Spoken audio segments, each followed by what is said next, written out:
The winter of 1945 cast a heavy blanket over England, the war's end bringing a cautious calm to a country still in recovery. At Winterwood Hall, the Harrington family gathered for a reunion, the ancestral estate's grand yet faded elegance contrasting sharply with the tensions simmering among its inhabitants. Detective Inspector Arthur Harrington, recently returned from service, stood at the edge of the estate's sprawling grounds.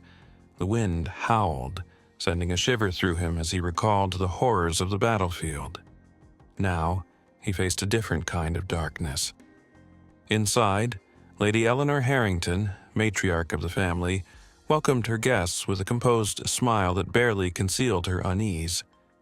Reginald, her estranged brother, was the source of much animosity within the family.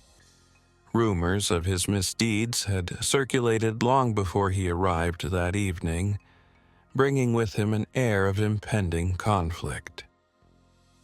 "Arthur, how wonderful to see you," she said, embracing him.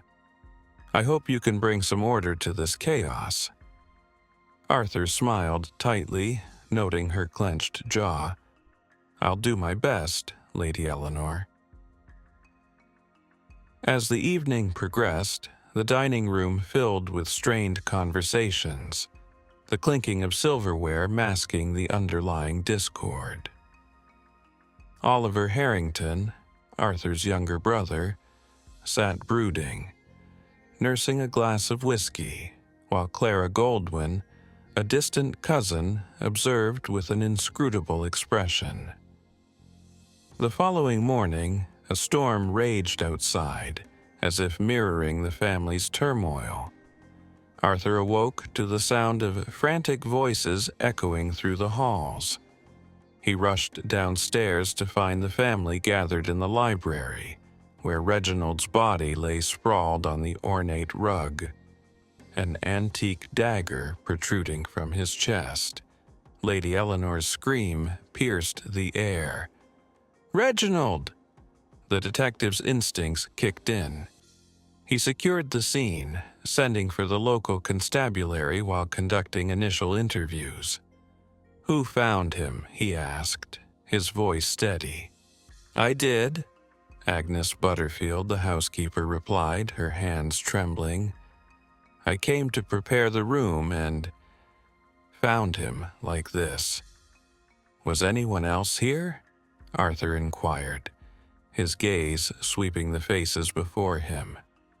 "I heard shouting last night," Oliver confessed, his eyes darting nervously. "Reginald and I had words." Dr. William Ashford, the family physician, shifted uneasily. He was a difficult man, but to suggest that one of us— His voice trailed off, tension thick in the air. Everyone here had a motive, Arthur thought as he observed the reactions closely.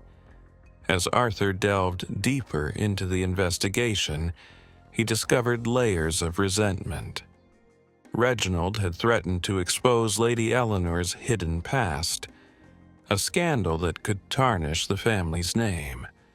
Oliver, once close to his uncle, had grown bitter over inheritance disputes.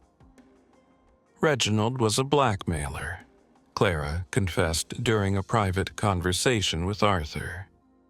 He sought to ruin us all. "Did you have any involvement?" Arthur pressed, his gaze sharp. Clara's expression hardened. "I wanted nothing to do with him, but others here may have felt differently." Miss Agnes, always hovering in the background, finally spoke up.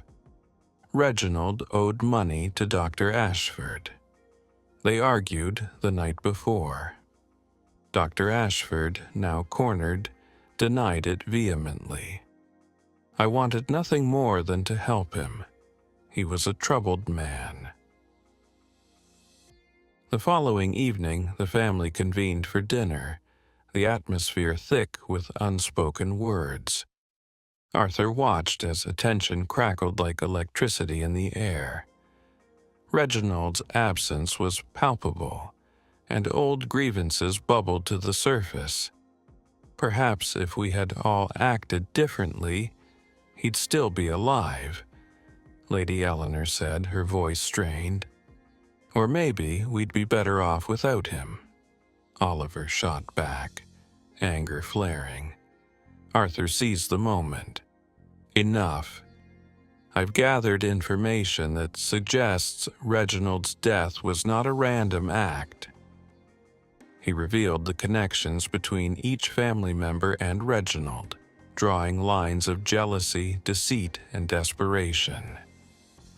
Someone here had the most to gain from his silence, he stated, his gaze settling on Clara.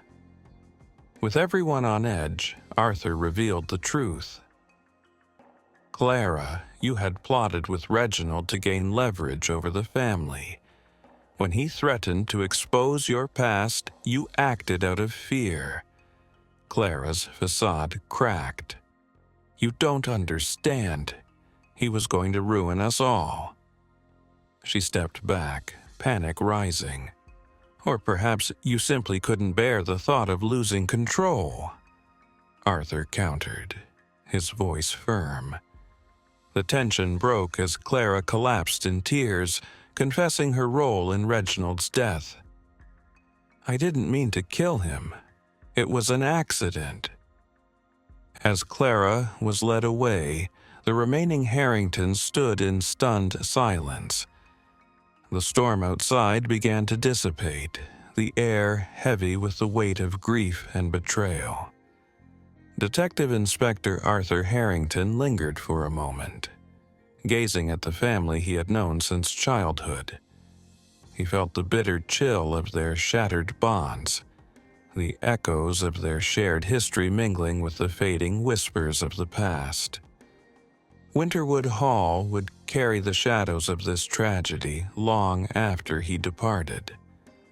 As he stepped into the cool air, he took one last look at the estate, knowing that the true cost of family secrets often transcended even the darkest of winters.